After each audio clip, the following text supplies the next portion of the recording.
and welcome to another edition of the Buffalo Roundup, your podcast home for all things VHS athletics made by the Buffalo for the Buffalo. I'm Drew Sheltry, joined as always by Cody Hills. We've got a lot to get to today. Fall sports are deep in the postseason now, and we've already begun the winter sports campaign. So we're going to give you a look ahead at what we're looking forward to in December, January, February coming up here. It's always a busy time, Drew. You get that crossover, right? The fall sports wrapping up. Hopefully, a few teams continue to keep playing for a few weeks and stretch this little crossover period even longer. But then, of course, the winter sports starting, an exciting time to be on campus and be a Buffalo. Yeah, anytime you have that overlap, it does mean that teams are doing well. So we hope that it continues here. And hey, as a reminder, as you wait for each new edition of the Buffalo Roundup, you can find all you need to know about that crossover and all of our sports at any time on our athletics website. We've got a digital home just for you, complete with scores, schedules, rosters, and other information such as ticketing and live stream broadcasts right at your fingertips. Be sure to check us out online today at athletics.tvcs.org. All right, let's get through these fall sports quickly here. Give you an update on where everything is. Again, we're heading into playoff season for football. Every other sport in the fall already in the playoffs. Football wrapped up this past week, a 9-1 season with a win over Mount Dora. Another very convincing victory, this time over the Hurricanes. That 9-1 record, it's definitely good enough to get them into the playoffs, but we were talking a couple weeks ago about where the Buffalo were going to end up. That 2-3 seed is still kind of in play as far as a potential switch with Calvary Clearwater. Cody, what's the difference for the Buffalo ending up in between those two spots? We're in wait-and-see mode, right? The playoff bracket will be out this upcoming Sunday afternoon. I think the Buffalo have done enough to earn the 2 seed. It is pretty close. Calvary Christian with a good win there late in the season. But look, I think VHS, you're 9-1 overall. Had a little bit of a gap. I think if you had lost to Mount Dora, which thankfully the Buffalo didn't, be really sweating it out. But I think they've done well enough. Look, this is a 9-1 football team. Only loss coming to a 3-time defending state champion, Cocoa, in your district. Cocoa still lingering, probably going to be a 4 seed in this region. But to this point, I think the Buffalo should feel really good about themselves, enjoying this built-in bye week, have an extra opportunity to rest and recover before you really pick it up here and have a chance to play, hopefully, 5 more games yet to go throughout this playoff. 3 regional round games and then a state semifinal and hopefully a state championship. So I think for VHS, if you're the 2 seed, you feel really good about it. You're going to get to host that first-round playoff game, likely either against Newberry or maybe even Santa Fe. Either way, I think you feel pretty good about, putting in the work to maybe potentially win those matchups, hopefully get a second home game, maybe against Calvary Christian. We'll see. But either way, I think to this point, sitting at 9-1, the Buffalo have done everything they've needed to do to earn that spot. Really impressive win over Mount Dora, 49-0. The defense, again, big time, shutting everything down. 6 shutout of the season. That's the most they've ever had in a season. Playing extremely well defensively and offensively. First play, Trinard Roberts' 80-yard touchdown run. So it was good to see him healthy. I think he could be a really big X factor for this Buffalo football team. We haven't seen him. 4-star running back, transferred to IMG Academy, played sparingly, dealt with an ankle injury. He's now back, seemingly 100% and ready to go. What a weapon he's going to be. And, of course, Jay Kennedy in the past game, 4 touchdowns, still no interceptions on the season, so he's up to 26. That's a new single-season record. When you start to have a successful season, all the wins, and you're as good as the Buffalo have been, you're going to start having those records fall, so it comes with it. But it's worth celebrating those accomplishments. Congratulations to Jay and this football team. And look, now it's Coach Pettis loves to say it's time to go dancing, right? It's time to go dancing in November. You're going to get an opportunity that not everybody in this state's going to get to do, and even fewer amounts going to get to host a playoff game. You got to go out there and make the most of it. Yeah, and hopefully we get to see the Buffalo dance all the way to December. But again, we will find out on Sunday who their first round matchup will be. We will, of course, preview that matchup for you here on next week's edition of the Buffalo Roundup. So looking forward to finding all of that out, seeing how things shake out. As you said, just a waiting game right now. So moving on, other sports, continuing very successful postseasons. Swim team will have members representing them at the state meet this Friday after a really good showing at regionals last week. Yeah, Larry Berganza headlined that group going there in the 200 free and the 100 butterfly. Those are 2 events, Drew, that she's got a shot, especially the 200 free, about 6 seconds off the pace. That top pace or the pre-seed time, actually a freshman down at Barron Collier at Naples High School is the top time. But that 100 fly, Drew, she's less than a full second, about 9/10 of a second off the top time. She's the number 2 seed. So you talk about being in that range of potentially striking for the school's first ever gold medal at the state meet. What a huge opportunity. Of course, Sebastian Price going the first ever diver in the second year of the program. So getting an opportunity to go and represent there. And then that boys, a 200 free relay going to go. And what an accomplishment for those guys. They've got better as the season's gone on. Yeah, they've been excellent. And we've talked all season long about, just trying to get swimmers to this point. And so now to be able to send 6 members of your team to that state meet, that's something that not a lot of teams get to do. So really impressive by the VHS swim team. We've loved watching them this year. Excited to see them compete in 4 events over the course of the meet on Friday. And again, we'll have the results from that as well for you on next week's Buffalo Roundup. And then from the pool to the golf course, some athletes who are trying to stay out of the water, if you will. Yes. Boys and girls golf still continuing to play this season. Yeah, they are. Both teams are in the regional tournament right now. In fact, a live update here. The boys are in 4th through 12 holes at Dubs Dread course there in Orlando. They're in a back-and-forth battle with Bishop Moore actually right now, and it's for that 3rd and 4th spot. So good battle there. Rhett Kirkland off to a really good start, the freshman. He's actually 3rd overall at the last update. And Landon Howell, remember, he was the district champion over here at Shallow Creek with a 67 over 18 holes of play. He's currently 6th overall. And the girls as well, they're down at Royal St. Cloud down in the Kissimmee area. Kenzie Kasanich right now 3rd overall. And the team, very early, just through 3 holes, but tied for first place as well. So hopefully some good results coming on that next week's podcast as well, hopefully. Yeah, hoping to see some individuals and maybe even a full team moving on to that state championship tournament. And then cross country will have their district meet tomorrow, the only other team besides football not to start their postseason yet in the fall. Yeah, 10 a.m. starts, a little bit later than I think they're used to. They might get to sleep in a little bit. But yes, tomorrow, Thursday, 10 a.m. down at the Sand Hill Scout Reservation area there in Weeki Wachee. I think we've talked about they were off last week and kind of leading up to this at an exhibition meet a couple weeks ago, the Brownwood 5K running of the squares. It's all sort of built up for this. Now, if you recall, Drew and everyone at home, they ran this course a few weeks ago. Yep. David Perbola finishing 3rd overall, had a decent time. So I think it's an opportunity for them to get back on that familiar course, a little bit more of a terrain at that course, right? There's some spots where it's softer ground, a little bit harder ground, maybe some mud in play. So got to be ready to go there. But looking forward to seeing how they do. And on the girls' side, Anderson Chandler as well. Watch for her to maybe be pushing for that top individual spot. Yeah, and again, to clarify, we are recording on Wednesday, so by the time this podcast comes out on Thursday, that race will be completed. You can, of course, find the results on our athletics website, athletics.tvcs.org. Also, look for updates on social media. You can be sure to follow along all of the action through our Buffalo social media channels. Check out our Facebook page listed as VHS Buffalo Athletics. Our X account can be found at Villages Buffalo, and we share photos, videos, and more on our Instagram at Villages Buffalo as well. And we've got YouTube, of course, which is where you're watching this right now. So we thank you for your support and your following of VHS Athletics, and as always, it is the best place to keep up with the latest happenings in Buffalo sports.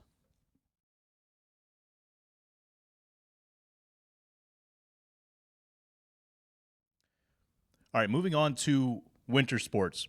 These are teams that have had a lot of success in recent years. Some of them poised to continue that. Others are going to be kind of building back up.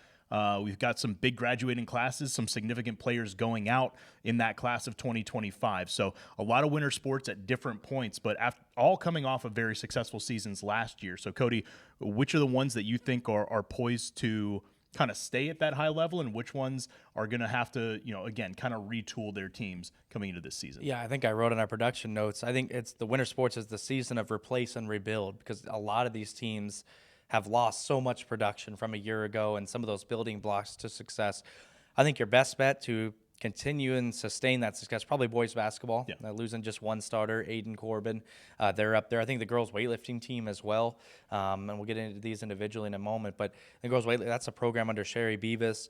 And in recent years before that, even Myrick Geis still helps out with the program. They've sort of sustained some success and been to the state meet time and time again, and sending several athletes out of state runner-up a year ago that has now lost, continuing the theme, that graduated from a year ago. But overall, I think those are the two best bets, I think, to hopefully sustain that success.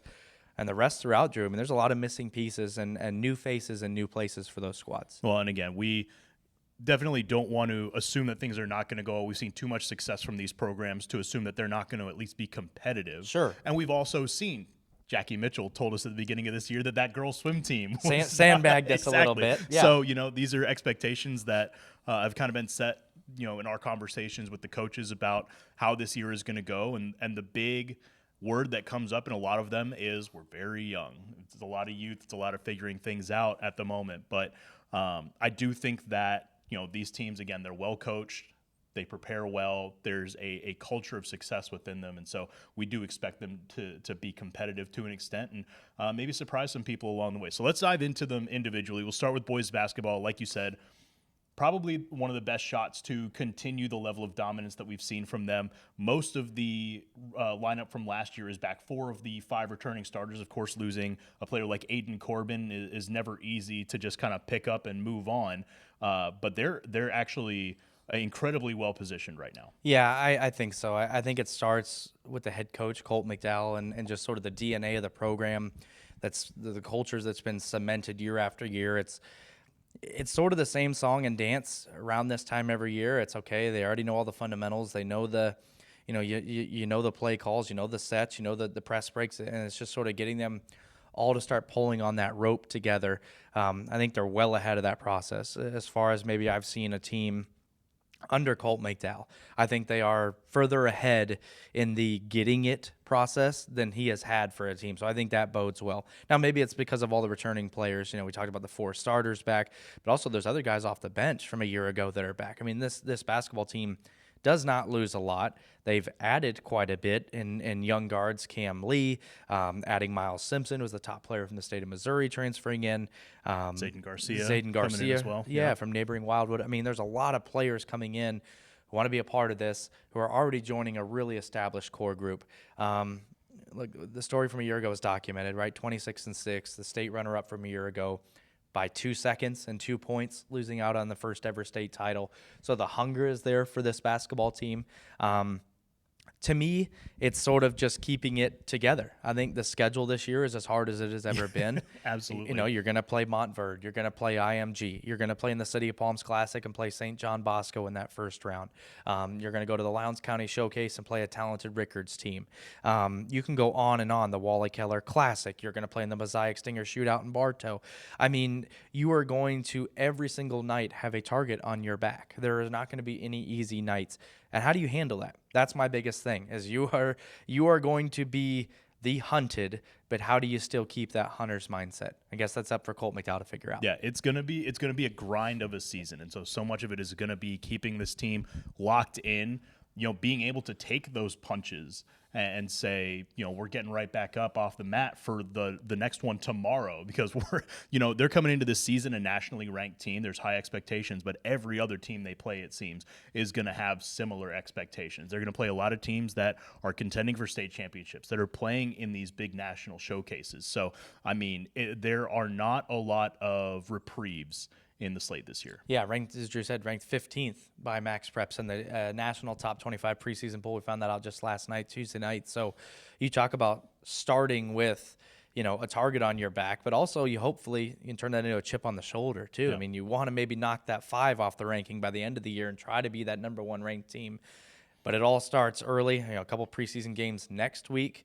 And then November 17th will be here before we know it, a road trip to South Lake. A sneaky early test, I think, at South Lake to start the season on the 17th. Yeah. And now flipping it over to girls basketball, also coming off an excellent season, only 6 losses for the girls basketball team last year as well. Regional semifinalists a year ago, arguably the best season in the history of the program. But you do lose a couple key pieces. Amaya Flowers departs, and then also, of course, graduating Zion McCrae is a huge loss for this Buffalo team. That I don't want to say they were heliocentric, but it did seem like she was kind of the engine in the middle of just about everything for that team. Yeah, for sure. She controlled the throttle and the heartbeat of the team, right? And I think sort of it's your move, Marquez Porter, as head coach of this basketball team, right? Where do you go from here? Now, there's several pieces coming back. Herva Brutus, Narjani Harris, Michaela Cruz coming back. I mean, there's pieces in place for this basketball team. But yeah, I agree with you. I think you can even take the argument. I think it was the most successful season. The 23 wins, a program record, getting to that second round. They wanted to go further. You wanted to give Zion McCrae a little bit better exit than they did. But yeah, where do you go from here? I think this starts our conversation of the replacing and the rebuilding for a lot of these winter sports teams here at VHS. Buffalo have got to find a way to put the basketball through the hoop. I think that's going to be the key point because you talk about Zion McCray, 24, 26 points a game last year, whatever she was up at. She ends up being the program's all-time leader in assists as well. She departs with that record to her name. So you talk about someone who not only scored the basketball but facilitated to the scoring of the basketball. There's a lot of, I think, opportunity, I think should be the word that basketball team uses to find out who's going to step up in place of Zion McCray. I'm excited, for one, to get a first look at them next week in the preseason, their first real look at them, and get to see who do they run the offensive sets through. When they get into the half court and when Coach Porter has to call a set, who is he going to look through first? I think Herva Brutus is a really strong bet. Yeah, absolutely. I think she's going to have to take on a bigger role in terms of managing the offense, much like we've seen Hurley Brutus do in a lot of situations, her brother on the boys basketball team. So it'll be interesting to see. I think they'll be able to replace the shooting of Zion McCray in the aggregate, but the dynamism that you get from her being on the ball and obviously a lethal shooter, but then also, as you were talking about, that kind of distributor, that is going to be critical to see how they replace that. Eva Mann, I think maybe you start there. Eva and Ariana. Yep, you get those two. The man last name has done well here at the Villages. It's a good, smart bet. I think Marquez Porter maybe lean there a little bit. All right, we'll see how it goes. As Cody mentioned, we do have preseason basketball coming up next week. Tuesday and Thursday night, girls and boys double headers. It's part of the Refs Are Us preseason tip-off classic. So everybody getting geared up for the season. Girls will be playing at 6 o'clock Tuesday and Thursday, boys at 7:30 immediately after. So if you want to get an early look at the Buffalo, worthwhile trip down to Middleton for that. Moving over to the pitch, boys and girls soccer, again, both coming off of regional appearances last year. That is the standard for these programs to be in those regional playoffs. Boys soccer, though, absolutely hemorrhaged talent after this past season. That class of 2025 for 3 years was the core of that team. The class of 2022 was a similar group. They went out. That class of 2025 came in right behind them, taking over those starting roles as sophomores. But with them graduating, there is not an obvious heir apparent class behind them as they were just a few years ago. So talking to Anderson de Silva this past week about what he's looking at, he's like, this is the youngest. You've got to go back about a decade to find a year where we had to reset this hard. Yeah, especially I think I wrote down from my notes here, where are they going to score the goals? Where are the goals going to come from? 56 goals as a team scored a year ago, only 7 returning in terms of that are at least accounted for returning players. Top 5 scorers from a year ago all graduating. I mean, you talk about the youth movement and the Anderson de Silva is lending itself to. They're going to have to grow up in a hurry because the schedule is a difficult one again. And we talked about the district that they play in. It's a tough one to escape year after year, a tough one at least to get out and try to make a headway in the regional round even after that. So I think trying to score goals is going to be tough. Also, too, on the back end, they lose some defenders as well from a year ago. Joel Hernandez departing too. So there's some senior leadership. Not only in your absolute backstop, your goalkeeper, Lance O'Rourke. Lance O'Rourke gone as well. So, yeah, I mean, there's a lot of new faces and new places for Anderson de Silva to try and mix and match. But I will say, I think he mentioned something at the Meet the Buffalo night we had here last week where we introduced the community to all of our winter sports teams. The largest tryout showing they've ever had. Over 110 guys coming out for the different programs here trying to at least. So they're certainly casting the net, trying to find some replacements. Well, and he that's the other thing. He does feel optimistic about the future of the program. The immediate success might not be there. Again, moving on from a class like that group of 2025 was always going to be a challenge, regardless of how much young, obvious talent was there behind them.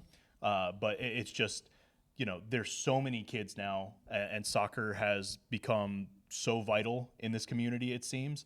And so he's very optimistic. He's like, there's a lot of talent, there's a lot of promise, a lot of kids with potential that we get them in the program and they start JV as middle schoolers and we get them for 6 years to kind of mold them into great soccer players. We're going to be really good down the line. But this year, he does feel they're gonna hurt a little bit, again, losing that big class of 2025. Just to run through some of the names. You mentioned Joel Hernandez. We mentioned Lance O'Rourke. You're also talking about the Flynn twins, Owen Sachitano, Dylan Leonore. I mean, you can go on and on. That is Jace Globig. It was a really, really talented group. I think 8 of the 11 starters last year were seniors. And so you don't just kind of shake that off and repeat those sort of results a year later. So just to kind of set expectations for what the season is going to be for boys soccer this year, it is going to be a challenge. But if there is a coach that can kind of maximize, I mean, maybe the most overqualified high school soccer coach in the state of Florida, Anderson De Silva, we'll see what he can kind of wring out of that team over the course of the winter. We'll tip our hat as we flip to the girls' side, too, to head coach Brian Roush, because if there's one thing he has familiarity with, it's replacing a top scorer. He's shown that in the last 4 or 5 years, had the ability to do that. He's going to have to do it again this year. Yeah, losing Gianna Burgos, 20 goals from a year ago. Nearly half of the team's totals in herself. So they're already off to an 0-1 start this year with a 2-0 loss to Vanguard. But again, they maybe have a few more known commodity pieces to help replace. Violet Doherty is kind of the first one that comes to mind for me. But replacing a player like Burgos, it's not easy, Drew. No, absolutely not. And we saw VHS soccer go through this last year. Even with that talented class, you lose a Michael Florian, and then all of a sudden it's, that's 35 goals, 34 goals, whatever it was his senior year that you have to find. And, you talk about replacing players in the aggregate. When it's 10, 15 goals, that's much more doable. When you're talking about 30, and Kiana Burgos was that kind of offensive force for the girls soccer team last year. Now, I will say, I think Samaya Khalil is definitely a candidate. We saw her in the preseason games last week really take a big piece of the offensive load, running up the middle. I think they're going to move her around a little bit. I also think that Tanya Wynn is an interesting chess piece for Brian Roush to play with. She's traditionally been a defender, center back. He was playing her as more of a holding center mid, but also allowing her to kind of range out. We saw her, kind of take some liberties to go out to the side to make runs up the middle and play a bit of a distributing role. And so that's a young player that obviously potential through the roof, part of the Olympic development program for U.S. soccer. I mean, she is a player that has already been identified as a future star and just a middle schooler, but she has, again, incredible ability to do different things on the soccer pitch. And so I wonder how they will kind of deploy her over the course of the year. We saw last year, this team, when they could keep the ball forward, when they could avoid pressure, when they could maintain possession, they did really well. But when you are battling a team that manages to hold the ball against you, that manages to get pressure on that back line, they struggled. So Vanguard has always been a team that they've struggled against, very athletic, very physical. And those really all three of the Ocala teams, Forest, Vanguard, Westport, anytime that they've played those teams, it's always a good game. And especially when they're playing at those schools, they have struggled historically. So 2-0 loss to Vanguard, not shameful to begin the year, certainly. But again, I do think we're going to see a similar thing this year with them in that they have to keep the ball. They have to protect that back line. Yeah, and they got off to a really good start a year ago. That was such a big key to their success. I think a program record 8-0 start to start the year, outscoring opponents like 62-4, whatever it was in those first few games. They had a lot of shutouts last year too, if you recall. I think 7 or 8 as a team as well. So defense always at the forefront for Brian Roush. Yeah, I think last year the schedule was kind of built for them to ease in. And I think that they were a bit ahead of schedule because, again, very young team last year. They had a similar situation where they had a huge graduating class go out the year before, that class of 2024.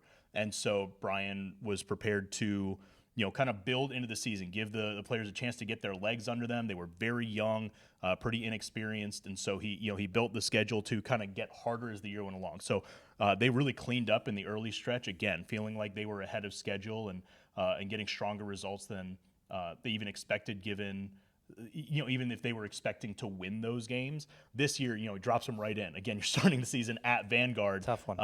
So I think that, it's going to be a little bit tougher, going to be a little bit more competitive schedules, a little more mixed, balanced throughout the year rather than what we saw last year where it got progressively harder as the year went along. But I'm interested to see how that team kind of grows into what it is. Me too. Moving on, girls weightlifting, as you mentioned, perennial powerhouse, always successful. Hard to imagine anything less than that from this year. Yeah, just continually power, especially in the traditional lift and the traditional format. District champion again a year ago, running a little bit of a streak there. Mentioned getting back to the state meet, several athletes year after year. Gone, though, are 2 of them. Been a big part of this in recent years. Lexi Gillespie, who I mentioned was a state runner-up from a year ago, actually tied for the top spot, but lost on a tie-break criteria. And then Alyssa Platt as well. So you talk about a couple of lifters who just sort of showed the room. This is sort of the way it's done. And yes, you might have some athletes in there who are training for their sports, but you looked at two athletes there in Gillespie and Platt who this was their sport, right? This is how that they, especially Alyssa Platt, getting a college scholarship, and getting to go lift at the collegiate level. So just a couple of leaders who led the room. I think it's a big deal. But look, Sherry Beavis has that program in really good hands. Off to a 1-0 start on both the traditional and the Olympic side of things, a convincing sweep as well over Trinity Catholic. And that Trinity program historically is a pretty powerhouse program out of the Ocala area. So getting off to a couple of good sweeps there. They're going to have a chance to prove themselves as the season goes on. There's a couple really tough area regional events throughout that schedule. So looking forward to see what Coach Beavis cooks up for them. And then on the wrestling side, obviously coming off a great season there as well. But continuing the theme of the year, losing your best athlete, Jonathan Clossy, individual state champion. Does that, though, kind of give the Buffalo some momentum going into this year, having produced another winner on the mat? I think that's what head coach Joe Cummings is hoping for. The Jonathan Clossy in just his 1 year here sort of laid that groundwork or laid that foundation for this wrestling program. There's a lot of guys in that room who are back this year who got to see how Jonathan Clossy worked, how he approached every single day. And now, winning the state title a year ago, the perfect 56-0 mark, the first ever undefeated season for a Buffalo wrestler. Now up at Indian Hills Community College in Iowa, getting a chance to wrestle at the collegiate level. Hopefully going to go on from there somewhere even bigger and better.